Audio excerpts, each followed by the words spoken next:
IRCTC నుండి శుభవార్త. దక్షిణ భారతదేశంలోని ప్రముఖ ఆలయాలు సందర్శించాలనుకుంటున్నారా?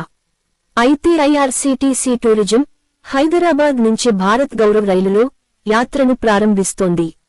దివ్య దక్షిణ యాత్ర పేరుతో ప్రకటించిన ఈ ప్యాకేజీలో ప్రముఖ ఆలయాలు కవర్ అవుతాయి. కేవలం 14,000 చెల్లించి 9 రోజుల్లో 7 పుణ్యక్షేత్రాలను దర్శించవచ్చు. ఈ ప్యాకేజీలో అరుణాచలం, రామేశ్వరం, మదురై, కన్యాకుమారి, తిరుచి, తంజావూర్లోని ఆలయాలు ఉంటాయి. ఈ యాత్ర మొత్తం 8 రాత్రులు 9 రోజుల పాటు జరుగుతుంది. ఈ టూర్ ఆగస్టు 4న హైదరాబాద్లో ప్రారంభమవుతుంది. తెలుగు రాష్ట్రాల ప్రధాన రైల్వే స్టేషన్లలో భారత్ గౌరవ్ టూరిస్ట్ రైలు ఎక్కవచ్చు. ఈ టూర్ ప్యాకేజీకి సంబంధించిన పూర్తి వివరాలు డిస్క్రిప్షన్లో ఇచ్చిన లింక్ ద్వారా టిక్కెట్లు బుక్ చేసుకోండి. తదుపరి వీడియోలో మరిన్ని ఆసక్తికరమైన విషయాలతో కలుద్దాం.